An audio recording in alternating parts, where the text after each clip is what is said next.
우리 요한복음 말씀 1장 12주에 걸쳐서 보았습니다. 오늘부터 2장이라는 말씀을 보는데요. 요한복음에는 7가지 예수님의 행하신 이적이 나옵니다. 그 이적이 우리가 잘 알고 있는 마태, 마가, 누가복음에 나와 있는 이적도 있지만 대부분은 그렇지가 않습니다. 오병이어에 관한 말씀 요한복음 6장에 나와 있는데요. 그것은 마태복음, 마가복음, 누가복음에 다 나옵니다. 그러나 오늘 읽은 가나 혼인잔치에 관한 말씀은 오직 요한복음에만 나옵니다. 또 우리가 다음에 보겠지만 요한복음 5장에서 38년 된 중풍병자를 고치시는 말씀, 그 말씀도 오직 요한복음에만 나옵니다. 또 실로암 연못가에 가서 눈을 씻고 나서 눈이 밝아진 그 맹인에 관한 말씀도 오직 요한복음에만 나오고요. 또한 요한복음 11장에 나와 있는 죽은 나사로를 살리시는 말씀도 오직 요한복음에만 나옵니다. 요한복음은 굉장히 특이한 그러한 말씀이 많습니다. 우리가 나중에 요한복음을 보면서 계속 보겠지만 요한복음에는 7가지 이적이 있고 또 예수님의 나는 무엇이다. 나는 생명의 양식이다. 나는 세상의 빛이다. 나는 양의 문이다. 나는 선한 목자다. 나는 부활의 생명이다. 참포의 나무다. 기르어지는 생명이다. 나는 무엇이다. 이 선언이 7가지가 나와 있는데 이것도 요한복음에만 나와요. 이런 것에 관한 말씀은 지금 나중에 계속 말씀을 보면서 하나하나 설명을 드리겠고, 오늘은 2장에 관한 말씀이에요. 2장에 관한 말씀이 이렇게 시작하죠. 사흘째 되던 날 갈릴리 가나에 혼례가 있어 예수의 어머니도 거기 계시고. 봅시다. 이스라엘은 크게 보면 세 수는 나눠져 있어요. 북쪽은 갈릴리, 가운데는 사마리아, 아래는 유다, 이렇게 되어 있습니다. 지역을 이렇게 세 수로 나눕니다. 근데 요한복음은 주로 예루살렘 남쪽 중심으로 말씀이 나와 있는데 이적에 관한 말씀을 주실 때에만 북쪽에 관한 말씀이 나와요. 그래서 갈릴리 가나에 관한 말씀이 나와 있는데 보면 거기 혼례가 있었다. 그리고 예수의 어머니도 거기 계셨다라고 말씀해요. 그리고 예수님이 거기 예수님의 어머니가 거기 계셨기 때문에 예수님과 그의 제자들도 거기에 초청을 받았다는 말씀이 2절에 나와 있습니다. 우리는 예수님이 가나 혼인잔치에 가신 이유가 어디 있을까? 그 동기가 어디 있을까요? 그것은 그의 어머니가 혼례집에 있었기 때문이에요. 예수님의 어머니가 거기 계시지 않았다면 예수님을 초청할 일도 없고 예수님이 거기 가실 일도 없습니다. 그렇다면 우리 결과적으로 보면 가나 혼인잔치에서 예수님이 놀라운 이적을 일으키셨는데 그 실마리가 어디 있었습니까? 예수님의 어머니가 거기 계셨다는 겁니다. 오늘은 이 말씀을 가지고 예수의 어머니 마리아를 높게 생각한다, 높인다면 굉장히 또 문제가 돼요. 왜냐? 그런 논리로 본다고 하면 우리가 요한복음 6장에서 예수님이 오병이어 일으키실 때에 어린아이가 도시락을 가져왔잖아요. 그러면 오병이어 일으킨 것이 어린아이 도시락 때문이다. 그러면 요한복음 2장에서 예수님의 어머니 거기 계셨는데 예수님의 어머니 때문에 이적이 일어났다면 요한복음 6장에서도 어린아이 때문에 이적이 시작이 된 거고 요한복음 2장에서 예수님 어머니 마리아를 이것 때문에 높인다면 우리가 어린아이로 높여야 돼요. 그 우리가 좀 냉정해질 필요가 있어요. 마리아를 높인다 한 때에 왜 그런가? 이것이 성경적으로 명확해야 된단 말이죠. 그러니까 우리가 여기서 볼 말씀은 마리아가 고귀하다 이런 것을 보기보다는 가나 혼인잔치 집에서 보자는 거예요. 이 혼인잔치에서 볼 때에는 예수님과 별로 관계가 없어요. 그러나 예수님의 어머니가 거기 계셨기 때문에 예수님과 이어집니다. 즉 가나 혼인잔치 집과 예수님을 잇는 끈이 바로 예수님의 어머니였다는 것이에요. 예수님의 다가오시는 그 은혜의 끈이 바로 가나 혼인잔치 집에서 볼 때에는 예수님의 어머니였다는 것이에요. 달리 말하면 우리가 무언가 은혜를 받을 때에는 은혜가 임하는 끈이 있어요. 그 끈이 때로는 여러분 집에서 부모가 믿음 생활을 잘하여서 자녀와 주님 관계를 이어주는 가느다란 끈이 될 수도 있어요. 때로는 여러분이 섬기는 이 교회가 여러분들과 하나님과의 관계를 이어주는 끈의 역할을 감당할 수도 있고 감당하지 못할 수도 있어요. 때로는 목회자가 여러분과 하나님 사이의 관계를 이어주는 가느다란 끈이 될 수도 있어요. 가나 혼인잔치집에서 본다면 예수님의 어머니가 계셨기 때문에 예수님이 거기 왔단 말이에요. 오늘 우리들 삶 가운데로 수많은 은혜를 받을 수 있는 끈이 여기저기 있습니다.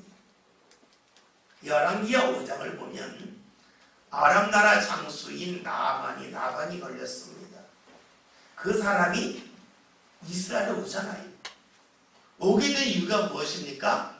성경을 보면 나만의 집에 포로로 잡아온 어린아이 여자 종이 있었는데 그 종이 하는 이야기가 우리 주인이 우리나라의 선지자를 만나면 몸이 나을 거라고 하는 말을 해요. 보통 때는 이 어린아이의 말 외국에서 온 아이니까 귀담아 듣지 않았는데 나만의 나병이 깊어지고 치료가 되지 않으니까 그 말을 들어요. 즉 나만이 엘리사에게 오게 된 계기는 이 어린아이가 있었기 때문이에요. 자그마한 끈을 나만은 잘 붙잡았어요. 그래서 주의 은혜 자리에 이를 수가 있습니다.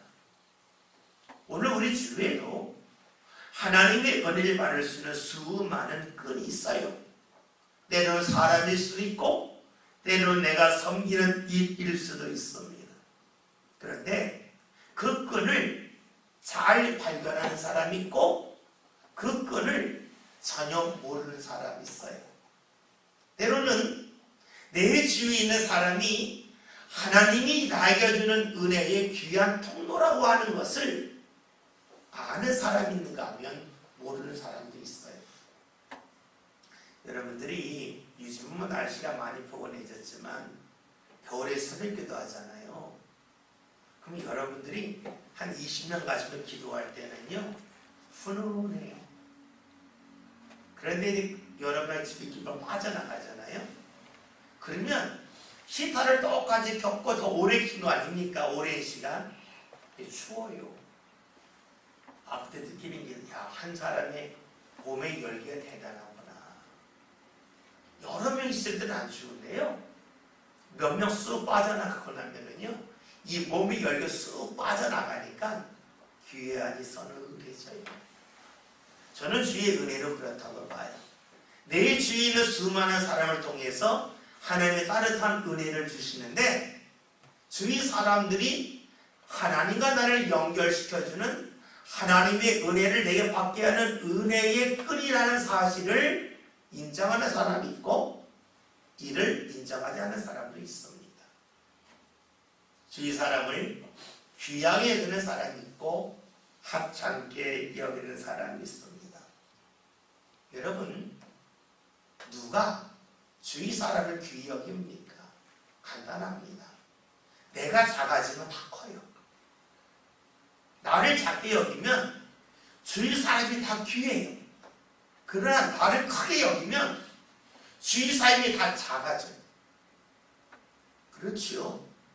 달리 말하면 나는 똑똑해, 나는 신앙생활 잘해, 스스로 나를 높이면 주위 사람들이 다 작아 보여요. 작기 때문에 하찮게 여겨요. 그러나 내가 부족하다고 스스로 여기면 주위 사람이 다 크게 보여요. 누차 말씀드리지만 바울의 고백이 초기에는 나는 사도 중에 가장 작은 자야. 그 다음에 뭐에 중교에 나는 성도 중에 가장 작은 자다. 말기에는 나는 주의 예수다. 자기를 점점점 작게 여겼어요. 그러면 어떻게 되겠어요? 모든 사람이 다 귀해지는 거예요. 내가 크다고 여기면 사람이 다 작게 보이지만 나를 작게 여기고 내가 겸손해지면 질수록 주위 사람은 다 크게 보여요. 그러니 내 주위를 통해서 주시는 주의 은혜 통로, 은혜끈을 잘 붙잡을 수가 있습니다. 오늘 말씀을 보면 사흘째 되는 날에 예수님이 거기에 가셨다. 성함을 받고 가셨다라고 말씀하고 있어요. 왜 셋째 날 오셨을까 하는 겁니다. 만약에 예수님이 첫째 날 왔다 가면 우리가 말씀 알고 있는 대로 가나 혼인잔치에 포도주가 넉넉할 때 오셨기 때문에 예수님이 하실 일이 없다고 생각할 수도 있어요. 만약에 둘째 날 왔다 그래도 그랬을 거예요. 만약에 다섯째 날 왔다면 이미 셋째 날 포도주가 떨어지면서 잔치가 다 망가져서 잔치가 이미 끝나고 다 돌아갔을 수도 있어요. 예수님은 딱 셋째 날 왔다는 거예요. 예수님이 오셨을 때는 왜 그때 왔는지 몰라요. 다시를 지나놓고 포도주가 떨어질 때에 꼭 필요하실 때에 예수님이 오셨구나 하는 것을 알 수가 있습니다. 여러분 잊지 마십시다. 예수님이 우리에게 오실 때에는 꼭 필요할 때 오시는 거예요. 예수님이 오셨다고 하는 것은 나에게 무언가 부족함이 있고 나약함이 있음을 알게 하시고 깨닫게 하실 뿐만 아니라 그 자리에 우리를 도우시기 위해서 주님이 우리에게 다가오시는 거예요. 따라서 예수님이 내 삶 가운데 내게 다가오셨다는 것은 오늘 나로 하여금 주께서 은혜를 주시고자 함이라 하는 것입니다. 우리가 예수님이 내게 오셨다 하면 우리가 한 가지 생각할 것이 있어요. 우리는 완전한 사람이 아무도 없다는 거예요. 즉 죄인이 아닌 사람이 아무도 없어요. 그렇기 때문에 예수님이 오셨을 때에 우리를 도우시고 할 때에 다른 사람이 볼 때에 눈에 띄게 크게 돕는 것처럼 보이는 일이 있고 사람들이 볼 때 아주 작게 보이는 일을 도우실 수도 있다는 것입니다. 즉 우리가 어느 자리든지 간에 예수님이 우리를 도우시고 우리와 함께 하시는 은혜가 필요합니다. 중요한 것은 작은 그런 부분까지도 주님은 계속해서 도우시고 우리를 은혜자로 이끄신다는 것입니다. 이것은 작은 부분이라고 하는 건 다른 말 구체적인 거예요. 주님께서 우리에게 신앙생활 처음을 해야 주일 지켜라 이렇게 말씀하시겠죠. 야, 너 주일인데 그래도 교회 갈 때 성경책 가지고 와야지 뭐 이런 거 알려주시겠죠. 이런 거 마음에 느끼게 하시겠죠. 야, 주일인데 교회 가서 그래도 사람들 만나면 웃어야지 이런 거 알려주시겠죠. 그런데 그 단계가 지나면 어떻게 될까요? 주께서 우리에게 하시는 말씀이 되게 구체적으로 갈 거예요. 야, 사람들 만났을 때 칭찬해줘라. 짜증내지 마라. 누가 옆자리에서 힘들면 한번 손 잡아줘라. 구체적으로 계속해서 우리에게 말씀하시고 우리의 삶 가운데 간섭하시는 주의 역사가 나타납니다. 때로는 말씀을 드릴 때에 그런 말씀까지 들으면 너무너무 답답합니다. 어떻게 숨 막혀 살겠습니까? 라고 말씀하시는 분도 적지 않습니다. 잊지 맙시다. 초등학생들이 대학생들이 푸는 수학 문제를 보면 골치 아프다고 그래요. 이 골치가 아프다고 하는 건 뭐예요? 내가 지금 그 자리에 이르지 못했다는 것이지 그 문제가 잘못된 게 아니에요. 내가 지금 소화시키지 못할 뿐이지 그 말씀이 잘못된 건 아니에요. 근데 우리는 이런 생각이 많아요. 내가 소화시키지 못하면 그건 잘못된 거야 라고 생각을 하는 겁니다. 그러나 그것을 들을만하고 그것을 소화시킨다는 것은 믿음이 그만큼 성장하고 성숙했다는 것이에요. 우리가 말씀을 들을 때에 구체적인 말씀을 들을 수 있다고 하는 것은 내가 그만큼 믿음이 성장했다는 증거입니다. 신앙생활 하는데 구체성이 없다. 그러면 그건 초신자와 같은 거예요. 구체성이 없다고 하는 것은 무엇이냐면 산 가운데 자그마한 바람이 불어 떨어지는 것을 말합니다. 여러분 보세요. 종이를 길거리에 딱 놓아도요.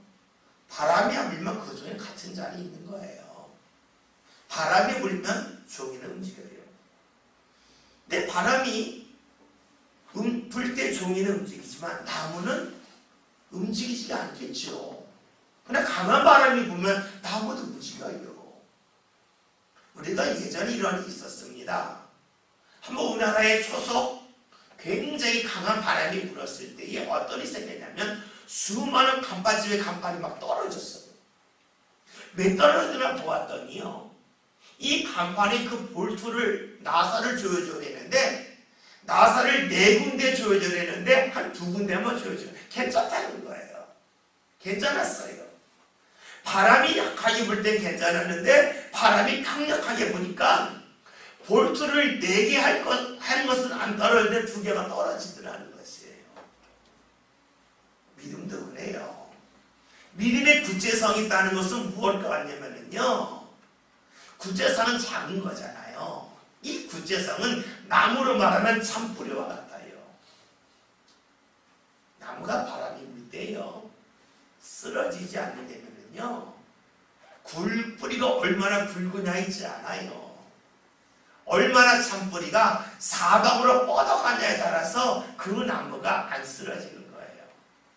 참뿌리가 없이 굵은 뿌리만 딱 하나 있는 나무는요. 바람이 확 쓰러져요. 참뿌리가 많으면 나무는 안 쓰러지는 거예요. 우리가 신앙생활을 하면서요.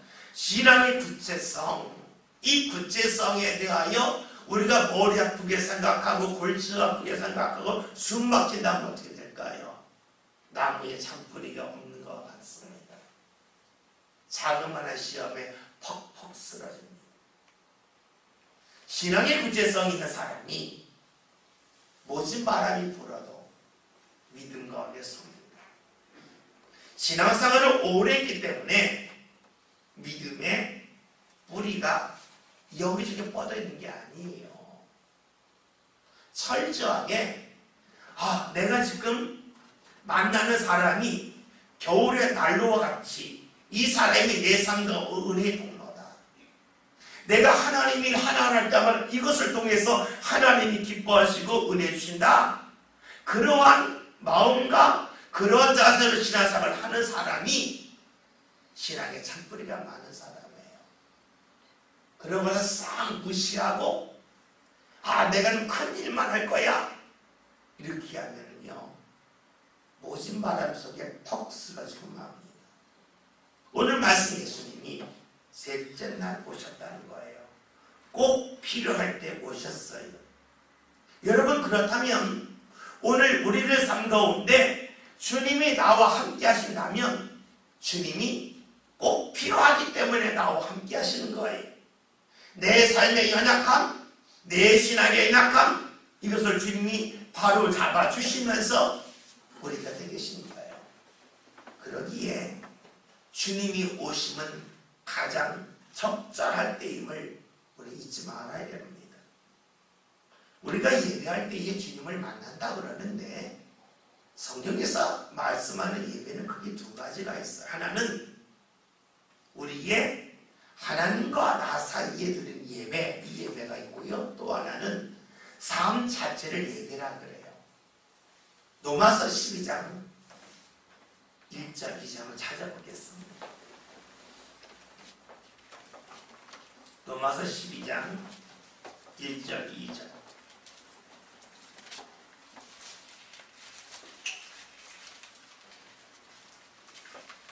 말씀 다 같이 로마서 12장 1절 2절.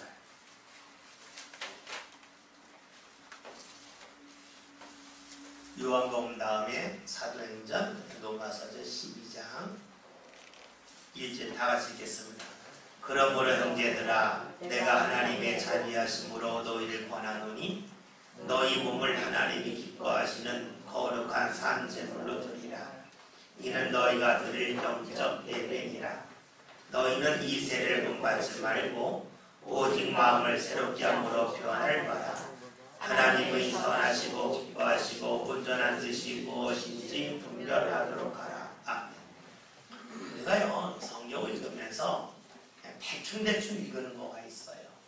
그게 뭐냐면요, 지금 이제 1절 영적 예배라 로마서 12장 1절 나와 있죠. 그 다음에 이 자리에서 이 세대를 본받지 말고, 이 세대를 본받지 말란 말 도대체 무슨 말일까 하는 거예요. 사실 우리가 기도하시는 분들도 이 세대를 본받지 말라고 하셨습니다. 뭐 이런 기도를 많이 해요. 그리고 믿음에서 세상 따라가면 안 돼, 세상 본받으면 안 돼 그래요. 그런데 세상 따라가는 게 뭐요? 라고 그러면 말을 못해요. 세상 본받지 말라고 도대체 뭐요? 라고 말하면 잘 못해요. 그러면서도 세상 따라가면 안 돼.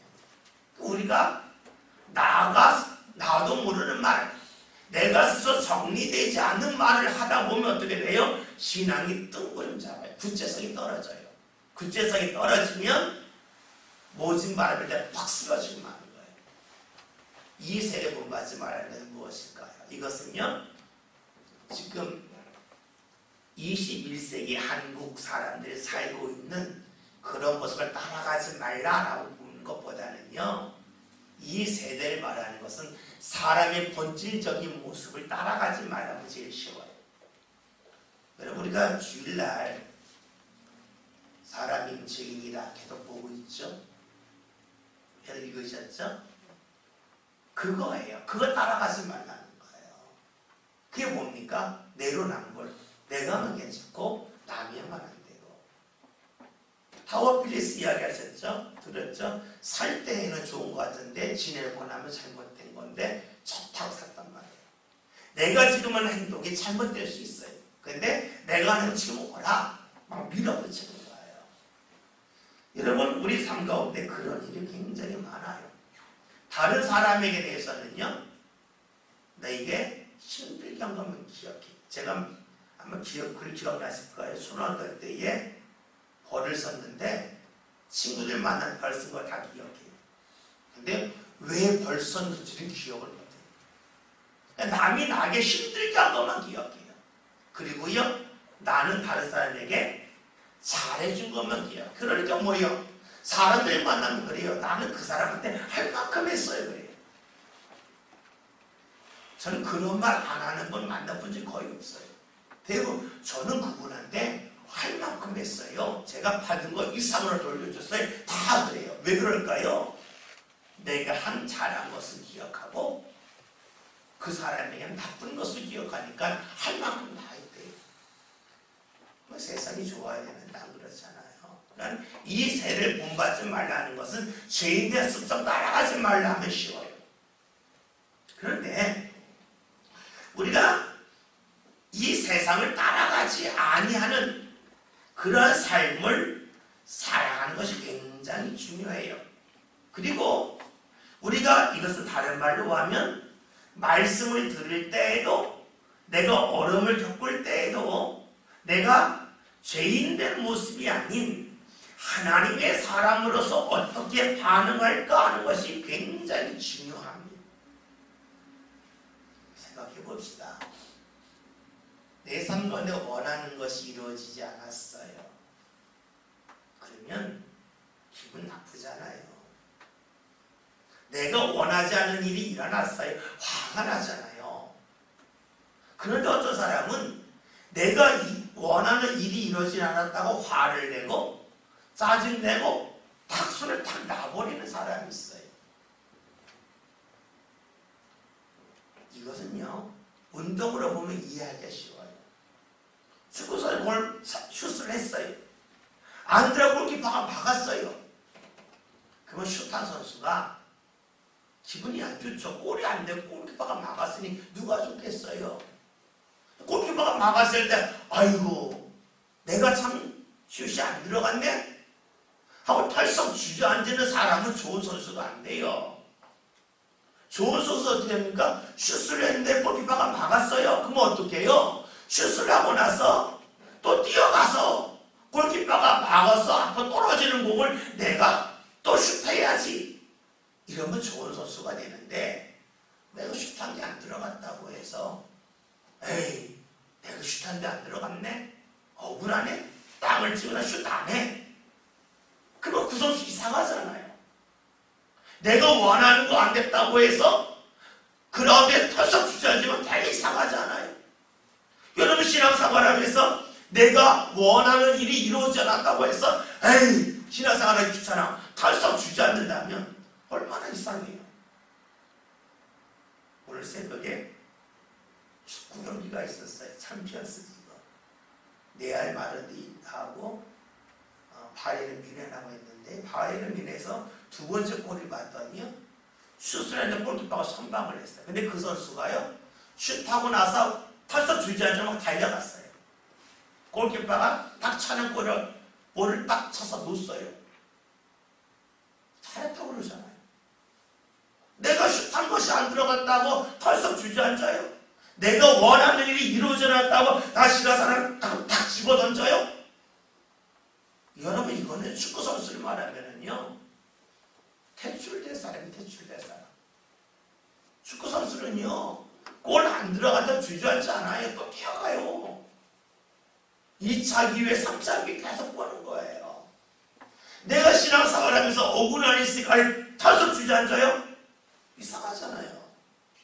2차, 3차 계속해서 주님 앞에 달려가는 일이 우리에게 필요해요. 그것이 신앙이고 그것이 믿음이에요. 내가 원하는 일 이루어지지 않았다고 여러분 털썩 주저앉으면 내가 하나님 해야죠. 여러분 봅시다. 여러분이 옆 사람하고 관계가 있는데 옆 사람이 내 마음에 안 들어요. 나 안 봐. 그럴 수 있어요. 그러면 그것이 습관이 되면 하나님 내 마음에 안 들면 하나님 안 보겠네요. 사람은 습관대로 사는 거잖아요. 훌륭한 대로 사는 거예요. 옆 사람의 마음이 안 들어도 그 사람 볼 줄 알 때에 어떻게 해요? 하나님이 내 마음에 안 들어 하나님 볼 수 있잖아요. 여러분 죄송한 이야기지만 하나님이 마음에 드는 것은요 순간순간 마음에 드는 거 아니잖아요. 지내놓고 났더니 하나님 좋은 분 되는 것이지 내가 원하는 일이 이루어지지 않았는데 하나님이 좋으신 분입니다. 당장 그럴 삶이 어딨어요. 지내놓고 났더니 하나님이 이걸 통해서 나에게 더 좋은 길로 인도하라고 이렇게 하셨구나. 나를 깨닫게 하라고 이렇게 하셨구나. 그러면서 하나님이 좋은 분입니다. 하나님 앞에 손드는 것이지. 내가 원하는 일이 이루어졌는데 하나님 감사합니다. 처음부터 되는 거 아니에요. 우리가 무언가 원함이 이루어지지 않았을 때 중요한 것은 그럼에도 불구하고 하나님을 찾을 수 있는 일입니다. 오늘 말씀을 통해서 알 수 있는 것은 가나 혼인잔치에 포도주가 떨어졌어요. 자신들이 좋아하는 것이 사라졌어요. 무언가 부족해요. 포도주를 다른 말로 할 수 있잖아요. 물질로 볼 수도 있고 건강으로 볼 수도 있고 기쁨으로 볼 수 있어요. 우리 삶 가운데 무언가 떨어져요. 가나 혼인잔치에 무언가 떨어졌듯이 우리 삶 가운데 무언가 떨어져요. 성경 말씀은 뭡니까? 예수를 통하여 그것이 채워졌다 하는 것이에요. 여러분, 채워졌다고 하는 것을 내가 돈이 떨어지니까 돈을 채워주셨다라고 볼 수도 있고요. 내가 건강이 떨어지니까 건강을 채워주셨다라고 볼 수 있어요. 그러나 더 넓게 보면 그렇지 않죠. 내가 떨어진 것이 있었는데 주님이 함께 하심을 통해서 이 떨어진 것에 대해서 내가 마음을 갖지 않아도 채워준 것과 똑같아요. 우리가 어린이들 키워보면 알잖아요. 애들이 막 울어요. 막 여기 막 넘어져가지고 발 다쳤다가 막 울어요. 그때요, 애들 볼 줄 모르는 사람은요, 그 자꾸 치료하려고 그래요. 근데 사실 애들은요, 다쳤을 때 별로 안 다쳤는데 울어요. 정말로 크게 다쳐서 울 때도 있지만요, 때로는요, 별도 아닌데 울어요. 그때에 얼마나 아프지? 계속 여기 만지면요, 끝까지 울어요. 그때 어떻게 해요? 관심을 돌리면 되잖아요. 먹을 걸 줄 수도 있고, 야, 어디 놀러 갈까? 뭐 보러 갈까? 관심들을 애들이 울다가 또 하고 올라간단 말이에요. 그 문제 남았는데 다른 일을 하면서 그것이 문제되지 않잖아요. 주님이 함께 하시는 게 그런 거라는 거예요. 우리가 넘어져서 아파요. 야, 아프다고 그러는데 주님이 야, 일로 가자. 예, 하고 가면서 이 아픈 것을 잊게 하는 거, 그게 주의 역사잖아요. 근데 우리는 자꾸만 어린애처럼 내가 멍들었는데 멍이 풀어줘야 돼요. 손이 까졌는데 이 손 닿을 때까지는 울어야 돼요. 그러면 우리의 신앙이 내 중심적인 신앙이 되고 말 거예요. 여러분, 오늘 우리는 예수를 통하여서 기쁨이 회복되는 말씀이 가나 혼인잔치에 관한 말씀임을 우리는 기억할 필요가 있어요. 주님이 함께 하심을 통해서 회복이 일어난다 하는 것이에요. 그렇다면 우리에게 중요한 것이 있어요. 이 회복의 역사를 내가 얼마나 느낄 수 있느냐에 따라서 이 본문의 말씀이 내 삶 가운데 다가올 수도 있고 다가오지 아니할 수도 있다는 것이에요.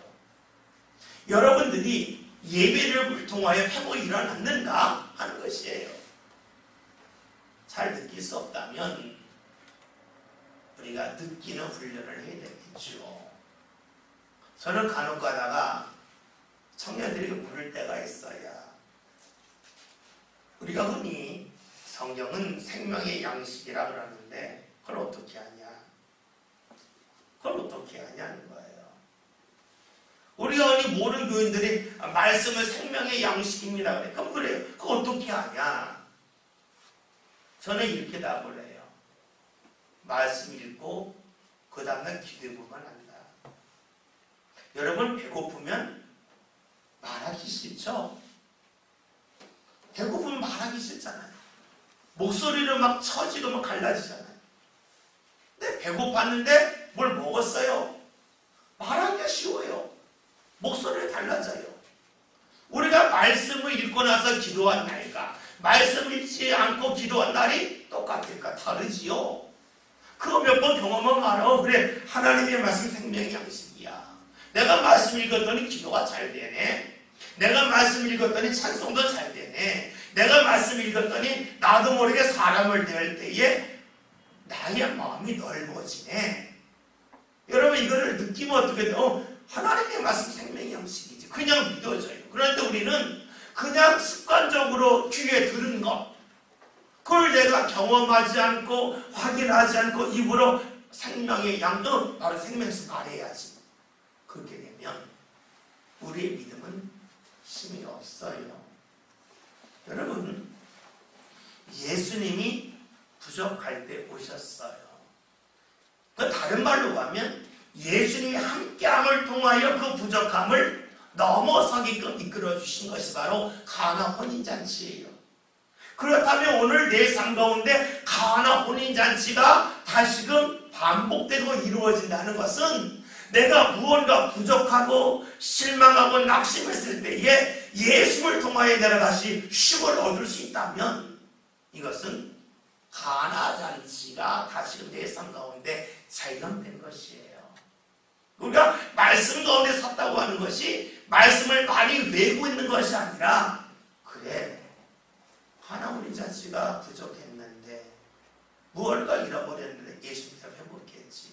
나는 그런데 그 말씀이 그냥 믿어질 수밖에 없겠죠. 오늘 말씀 3절 다 같이 읽겠습니다. 읽습니다.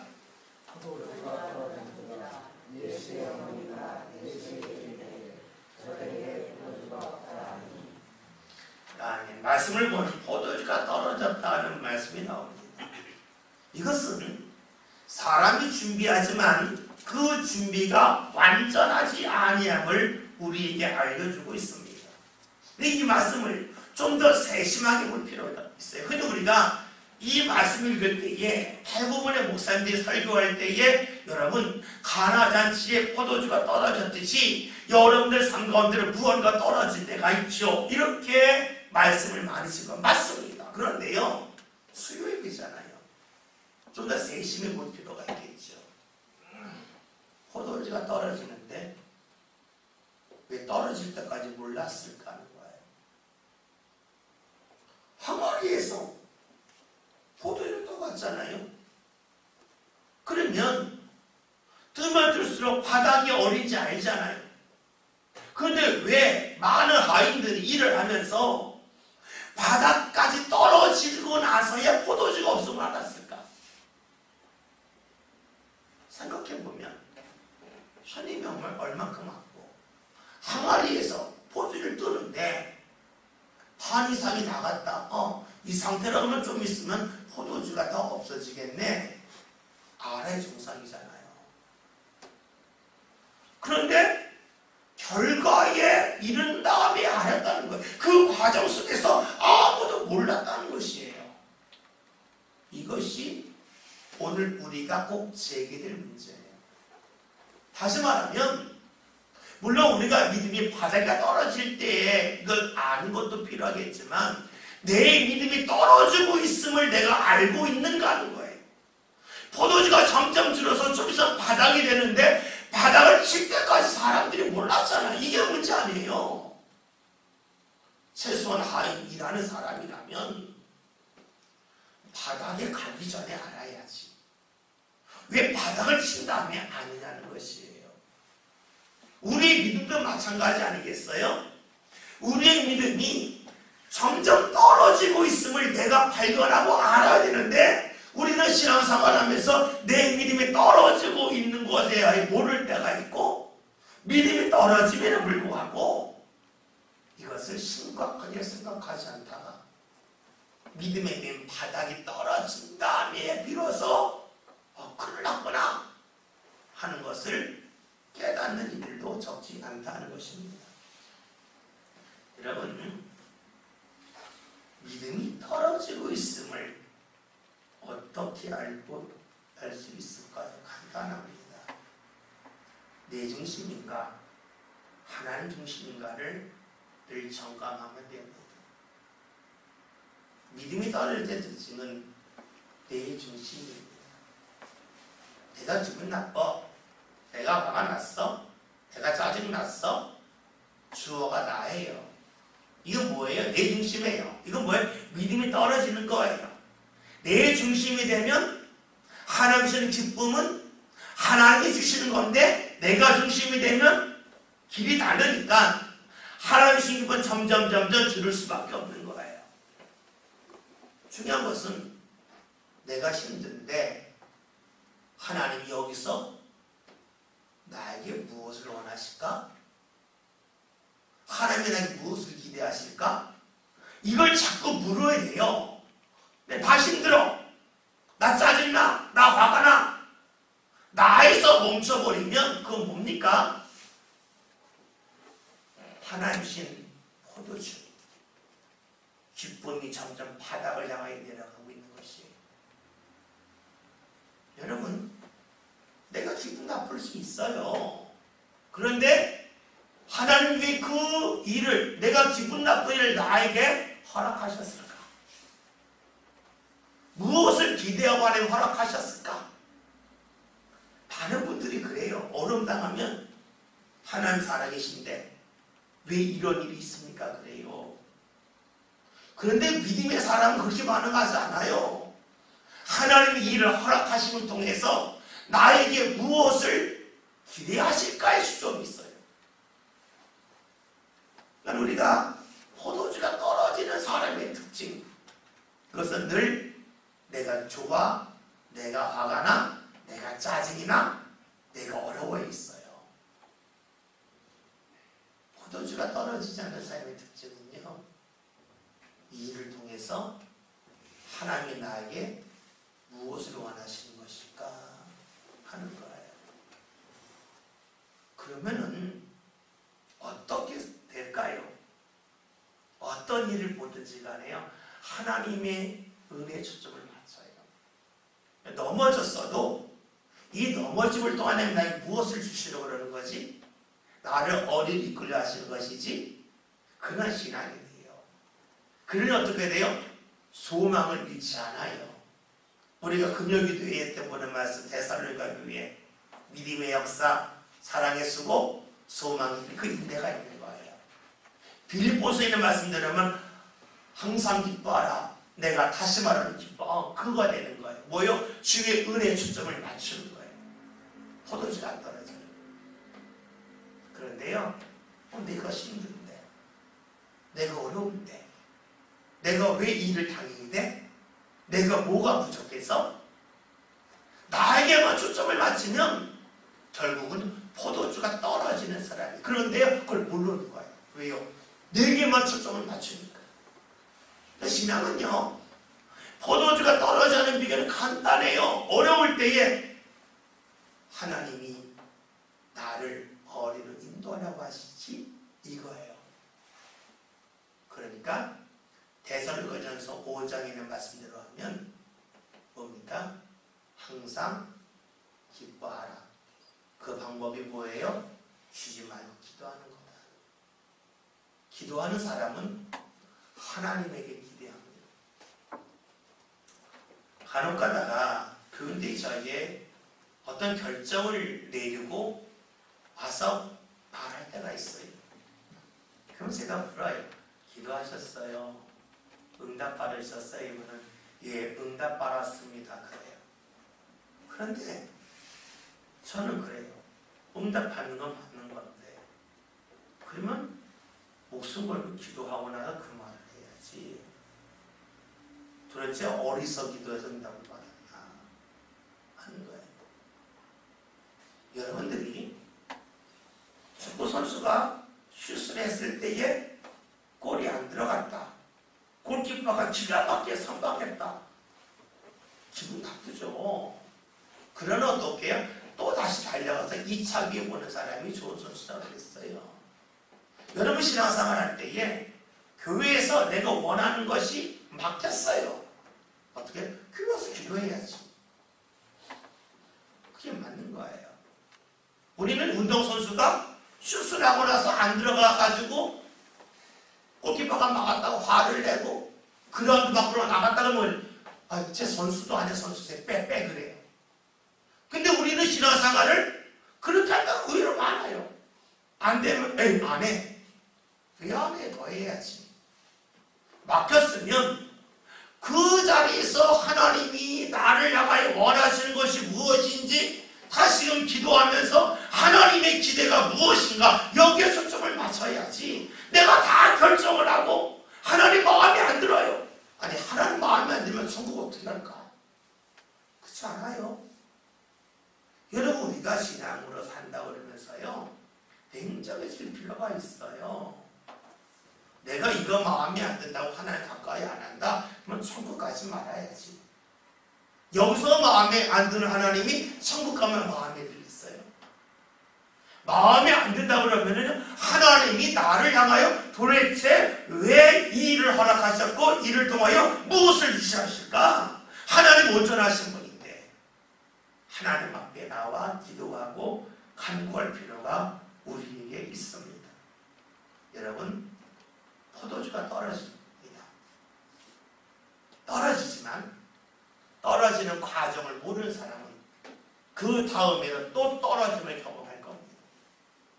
포도가 떨어지는 이것을 경험한 사람, 그리고 다시금 은혜를 회복한 사람은 그 다음부터 체크합니다. 포도주가 줄고 있구나.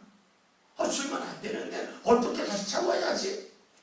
여러분, 이것이 신앙으로 훈련받은 사람의 모습입니다. 우리 믿음의 성도들은 말씀 읽으면서 포도주가 떨어졌대. 포도주가 떨어지듯이 우리 인생에는 뭔가 부족한 것이 있대. 이렇게만 읽지 말고요. 그 말씀 생각 속으로 들어가 보세요. 왜 떨어지는데 몰랐을까? 그걸 알아야 될 사람이 왜 몰랐을까? 그거 모르니까 당연히 떨어지지. 오늘 내 삶 가운데도 주의 은혜가 떨어지고 있음을 내가 발견하지 못한다면 내 인생의 포도주를 계속 바닥을 칠 겁니다. 그런데 떨어지는 걸 누가 몰라요? 하나님이 중심이 아닌 내가 중심에 대해서 내가 판단하는 것이 습관이 된 사람은 절대로 포도주가 떨어질 걸 왜 관심이 없으니까. 하나님에게 관심 있는 사람이 하나님이 주는 기쁨이 주는지 느는지를 알지, 하나님에게 관심이 없는 사람이 어떻게 하나님이 주신 은혜가 기쁨이 느는지 어떻게 알겠어요? 내가 중심이 되면 몰라요. 오늘 저와 여러분이 하나님 중심으로 사는 일이 무엇일까? 많은 분들이 그래요. 하나님 중심으로 살자 다 아멘해요. 되게 좋다 그래요. 그런데요, 하나님 중심으로 사는 것이 당신이 억울한 일 당했을 때 교회 가서 기도하는 거예요. 하나님의 뜻 묻는 거는 별로 안 좋아요. 그러니까 어떻게 신앙이 뜬구름이야. 나도 모르는 얘기 내가 하고, 나도 모르는 얘기 자녀에게 하고, 열심히 하라니 자녀가 알아듣겠어요? 나도 모르는데 내가 소화시켜서 말을 해도 알아들을까 말까인데, 나도 소화시키지 못하는 말, 하나님 중심으로 살자, 나도 몰라요. 많이들 그래, 하나님 중심으로 살자 그러면 하나님이 내 기업을 이끌어줘 돈 많이 벌 거야. 이게 하나님 중심이라서.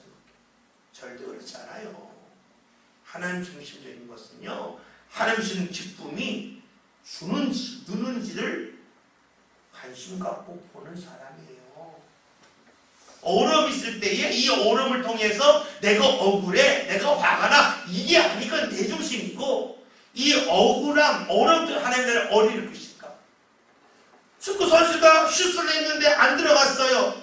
안 들어 어떻게? 다음 기회 있지. 이것이 좋은 축구 선수. 이런 사람이 좋은 신앙의 사람, 하나님 중심적인 신앙의 사람입니다. 오늘 저와 여러분이 신앙생활을 구체적으로 합시다. 내 삶과 내 막힘이 있습니까? 억울한 일이 있습니까? 기분 나쁜 일이 있습니까? 하나님에게, 하나님, 이 허락하신 이유를 제가 알고 싶습니다. 이 일을 통해서 저에게 주시고 저를 이끌고 가시는 길을 알기를 원합니다. 주님 앞에 나와 기도하고 간구하는 가운데 정말로 하나님 중심적인 삶, 포도주가 떨어지는지 포도주가 늘어나는지를 확인하는 신앙의 삶 함께 살아가셔서 오늘 저와 여러분의 삶이 주님으로 인하여 삶의 기쁨이 가득할 수 있기를 주의 이름으로 기원드립니다. 기도합니다.